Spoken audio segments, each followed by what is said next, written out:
وہ یہ کہ عام گھرانوں میں خواتین کا جو کام ہوتا ہے ان کی دل جوئی کے لیے، ان کی ہمت افزائی کے لیے میں نبی کریم صلی اللہ علیہ وسلم کی خاندان کی کچھ عورتوں کی مثال دیتا ہوں کہ ان کی خدمت کیسی ہوا کرتی تھی، اور اللہ رب العالمین سے اجر لینے کی امید میں وہ کتنی تیزی دکھاتی تھی اپنے کام میں۔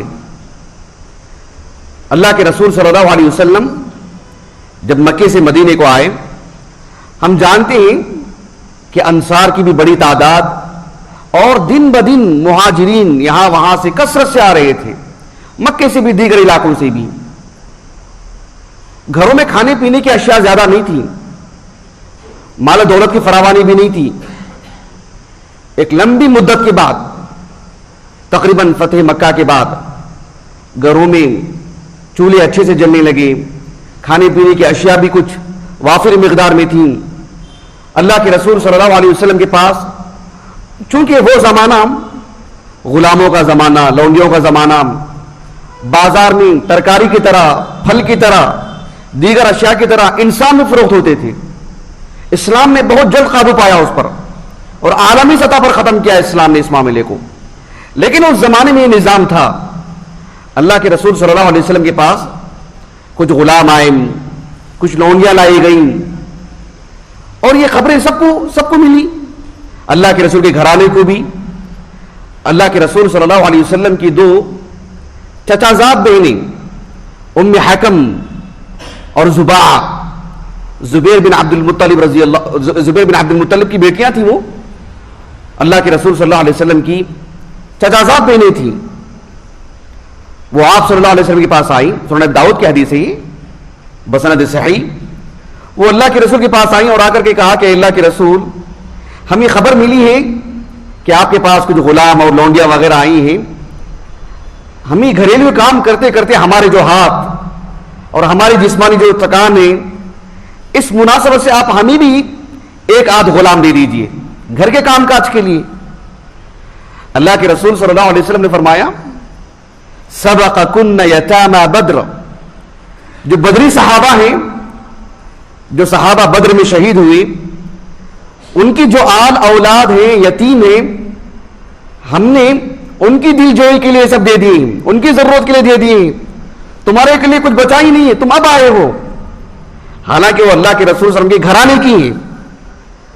عمومی طور پر یہ عام بات نہیں ہے، خطبے میں کھڑے ہو کر کے کہنا بہت آسان ہے، لیکن نجی زندگی میں، عام زندگی میں کچھ منصب مل جائے، عہدہ مل جائے، سیاست میں کوئی آدمی قدم رکھے، ضروریات سب سے پہلے شخص اپنے گھر کی پوری کرتا ہے۔ سید الاولین، سید المتقین رسول اللہ صلی اللہ علیہ وسلم، آپ نے سید المرسلین رسول اللہ صلی اللہ علیہ وسلم، آپ صلی اللہ علیہ وسلم نے اپنے گھر والوں پر، عام ضرورت مندوں کو آپ نے فوقیت دی، لیکن اپنے گھر والوں کی تربیت کیسی کی آپ نے؟ آپ صلی اللہ علیہ وسلم نے ان لوگوں سے کہا، اپنی بہنوں سے کہا کہ لیکن سأدلکن علی خیر، میں ایک ایسی بھلائی کی طرف تمہاری رہنمائی کروں گا جس چیز کی طلب میں تم میرے پاس آئے ہو اس سے بہتر چیز میں تمہیں دوں گا۔ وہ چیز کیا ہے؟ ایک ذکر بتایا اللہ کے رسول نے صلی اللہ علیہ وسلم۔ جس ماحول میں ہم جی رہے ہیں نا، ہمارے سر میں درد ہو، بدن میں درد ہو، پیٹ میں درد ہو، نیند نہیں آتی ہو، ہمارا کل اعتماد دواؤں پر ہے، دوائی لینے پر ہمارا اعتماد ہے، دعاؤں پر اعتماد بہت کم رہ گیا ہے۔ یہ روحانیت کی کمی ہے۔ اور ایک بڑی بات کہہ رہا ہوں میں آپ کو، ہمارے اس دور میں ہمارے لیے ایک بہت بڑا جو نقص ہے ہماری زندگی میں، ایک بہت بڑی جو کمی ہے، وہ نیک لوگوں کی صحبت، اچھے انسانوں کی صحبت، اللہ سبحانہ و تعالیٰ سے ڈرنے والوں کی صحبت، متقی لوگوں کی صحبت، حلال حرام میں تمیز کرنے والوں کی صحبت۔ یہ نہیں ہونے کی وجہ سے روحانیت ہمارے پاس نہیں ہے، دعاؤں پر ہمارا اعتماد نہیں، ذکر و اذکار پر ہمارا اعتماد نہیں ہے۔ ہم سمجھتے ہیں پرانی باتیں ہیں، یا بہت زیادہ اگر بول دیں تو یہ سمجھتے ہیں یہ صوفیت ہے۔ ذکر و اذکار پر اعتماد ہونا چاہیے، دعاؤں پر اعتماد ہونا چاہیے۔ اللہ کے رسول صلی اللہ علیہ وسلم نے اپنی بہنوں سے کیا کہا؟ کہا کہ کبرنا علی اثر کل صلاۃ 33 تکبیرہ، وثلاثین تسبیحہ وثلاثین تحمیدہ. اللہ کے رسول صلی اللہ علیہ وسلم نے کہا کہ ہر نماز کے بعد یعنی فرض نماز کے بعد 33 مرتبہ سبحان اللہ، 33 مرتبہ الحمدللہ اور 33 مرتبہ اللہ اکبر کہو، اور لا الہ الا اللہ وحدہ لا شریک لہ لہ الملک ولہ الحمد وہو علی کل شیء قدیر. 100 پورا کرنے کے لیے یہ کہہ دیں. یہ سنن ابی داؤد کی حدیث ہے بسند صحیح، شیخ البانی نے صحیح کہا ہے رحمہ اللہ. کہنے کا مقصود یہ ہے کہ بہنوں نے طلب کیا کی تھی کہ ہمیں خادم کی ضرورت ہے ہمارے کام کاج کے لیے. آپ علیہ السلام نے وہ اوروں میں تقسیم کر دیے تھے، لیکن بہنوں کے لیے آپ صلی اللہ علیہ وسلم نے کیا تجویز پیش کی ان کو، اللہ کے رسول صلی اللہ علیہ وسلم نے کیا سکھایا ان کو. یہ ہماری خواتین کے لیے بہت بڑی بات ہے. ہمارے گھر کے جو سرپرست افراد ہیں، ہماری خواتین کے جو شوہر ہیں، اگر وہ ان کے لیے خادم اور خادمہ فراہم نہیں کر سکتے، ان کے لیے دیگر چیزیں فراہم نہیں کر سکتے، وہ اللہ سبحانہ و تعالیٰ کی خاطر کام کریں جو پہلے سے کرتے آ رہے ہیں. میں نے بطور نمونہ یہ مثال پیش کی ہے. خود رسول اللہ صلی اللہ علیہ وسلم کی صاحبزادی فاطمہ رضی اللہ عنہا، ان سے متعلق بھی اس طرح کا واقعہ ملتا ہے جو متفق علیہ حدیث مذکور ہے. صحیح مسلم میں بھی حدیث موجود ہے اور صحیح بخاری میں یہ حدیث کئی جگہ پر ہے. امام بخاری رحمہ اللہ نے کتاب النفقات اس میں بھی اس حدیث کو لائے ہیں اور باب قائم کیا کہ باب عمل المرأة فی بیت زوجہا، عورت کا اپنے شوہر کے گھر میں کام کاج کرنا. اس باب کو قائم کر کے امام بخاری رحمہ اللہ نے ایک حدیث لے کر کے آئے ہیں. علی بن ابی طالب رضی اللہ عنہ کہتے ہیں کہ جب اللہ کے رسول صلی اللہ علیہ وسلم کے پاس غلام آئے، لونڈیاں آئیں اور آپ لوگوں میں تقسیم کر رہے تھے، علی بن ابی طالب رضی اللہ عنہ انہوں نے اپنی بیوی فاطمہ سے کہا کہ وہ جائیں اللہ کے رسول کے پاس اور فریاد کریں اور ایک خادمہ اپنے لیے بھی لے کر کے آ جائیں. فاطمہ رضی اللہ عنہ گئیں. جب گھر میں گئیں اللہ کے رسول کے، تو آپ صلی اللہ علیہ وسلم گھر میں موجود نہیں تھے. ام المؤمنین عائشہ رضی اللہ عنہ تھی. فاطمہ رضی اللہ عنہ لوٹ کر کے واپس نہیں آئیں، بلکہ اپنی ضرورت، اپنی طلب عائشہ رضی اللہ عنہ کے پاس پیش کر کے آئیں کہ جب اللہ کے رسول آئیں تو آپ ان کو خبر کر دیں. ذرا غور کیجیے آپ، فاطمہ رضی اللہ عنہ اور ازواج مطہرات خصوصاً ام المؤمنین عائشہ رضی اللہ عنہ میں کس قدر آپسی محبت تھی. میں نے اس سلسلے میں کچھ مواد جمع کر کے رکھا ہوں میں کہ فاطمہ رضی اللہ عنہ اور ام المؤمنین عائشہ رضی اللہ عنہ کی آپسی محبت کیسی تھی، ایک دوسرے کی قدر کیسے کرتے تھے، منصب کی قدر بھی، مقام کی قدر، فضیلتوں کی قدر اور علم کی قدر بھی کیسی تھی ان کی، کسی مناسبت سے پیش کروں گا انشاءاللہ. عائشہ رضی اللہ عنہ کو سنا کر کے آ گئی. اللہ کے رسول صلی اللہ علیہ وسلم اپنے کام سے فارغ ہو کر کے گھر آئے.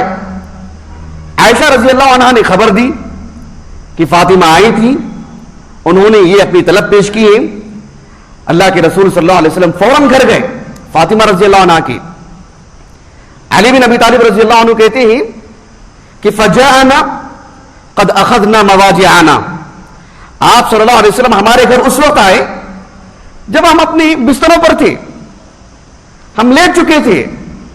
اللہ کے رسول گھر کے اندر آئے اور ہم فرط محبت میں کہ اللہ کے رسول گھر آئے ہیں، ہم دروازے کے پاس جانا چاہیں، فنذهب نقوم، اللہ کے رسول کے پاس جانا چاہے.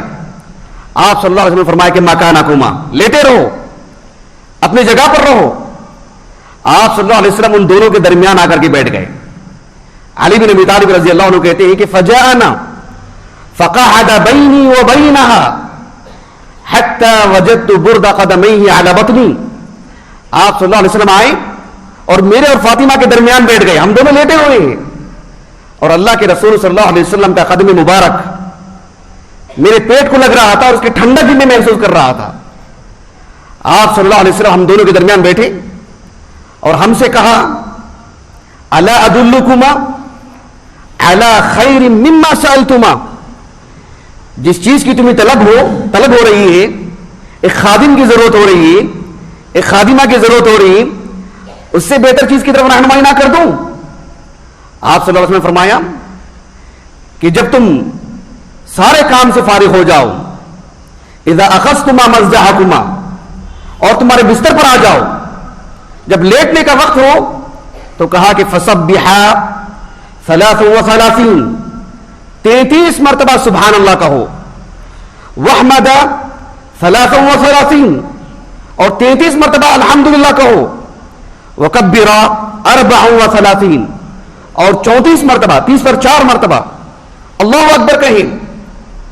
اللہ کے رسول صلی اللہ علیہ وسلم نے فرمایا فَهُوَ خَيْرٌ لَكُمَا مِنْ خَادِمٍ، یہ تمہارے لیے خادم سے بہتر ہے۔ بھلا بتائیے اللہ کے رسول صلی اللہ علیہ وسلم نے جو بات بیان فرمائی، ظاہر بات یہ فاطمہ اور علی کے لیے خاص نہیں، رضی اللہ عنہما، یہ میرے اور آپ کے لیے بھی یقین کی بات ہے۔ یقین مانیے، ہم جب اپنے کام کاج سے بالکل تھکے ماندے گھر آئیں گے اور ہمارے لیے کوئی پیر دبانے والا نہیں ہوگا، سر دبانے والا نہیں ہوگا، بدن دبانے والا نہیں ہوگا، گھر میں کوئی ایسے آلات نہیں ہوں گے جو ہمارے پیر دبا دیں، جس سے ہمارا پیر کا درد ختم ہو جائے، یقین رکھیے، پڑھیے 33 مرتبہ سبحان اللہ، 33 مرتبہ الحمدللہ، 34 مرتبہ اللہ اکبر۔ اللہ سبحانہ و تعالیٰ کی باتوں پر یقین ہونا چاہیے، نبی کی باتوں پر یقین ہونا چاہیے، پڑھیں گے یقین جو ہے اس پر اللہ سبحانہ و تعالیٰ سے اجر بھی ملے گا اور ڈر بھی کم ہوگا، یقین مانیے۔ امام بخاری رحمہ اللہ کہتے ہیں اپنی الجامع الصحیح کی کتاب فرض الخمس میں کہ آپ صلی اللہ علیہ وسلم یتیموں کو، بیواؤں کو ان کی ضرورتیں پوری فرمائیں اور اپنی بیٹے کو اس طرح کے آپ نے کلمات سکھائے، اور فاطمہ رضی اللہ عنہا ہے کہ اس پر اللہ سبحانہ و تعالیٰ کے لیے راضی ہو گئی، اس پر اللہ رب العالمین کے لیے راضی ہو گئی۔ اور علی بن ابی طالب رضی اللہ عنہ کہتے ہیں میں نے زندگی میں کبھی یہ ذکر ترک نہیں کیا۔ میں نے آپ کے ایک شاگرد نے آپ سے پوچھا صفین کی رات بھی اتنی تکان، اتنی پریشانی کی جو راتیں گزری ہیں، اس میں بھی آپ نے یہ پڑھ کر کے ہی کام نکالی ہی؟ کہا کہ ہاں اس میں بھی، اس وقت بھی میں نے یہی پڑھی ہے، صفین کی رات بھی۔ میں نے وہاں پر کسی خادم کا جو استعمال نہیں کیا، میں نے اس وقت میں نے یہی ذکر پڑھا ہے۔ ہمارے گھرانے میں خواتین کی جو محنتیں ہیں، جو مشقتیں ہیں، جو کام کاج کرتے ہیں، سبحان اللہ، اسے دیکھنے کے لیے 4 آنکھیں چاہیے،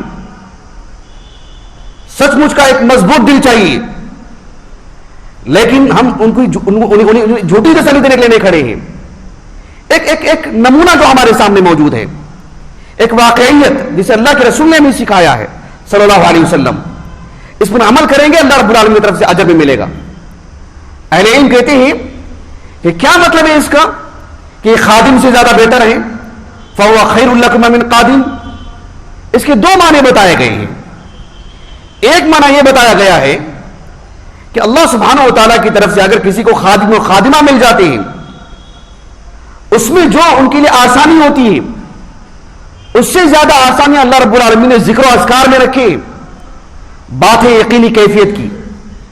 ایک معنی یہ بتایا اہل علم نے۔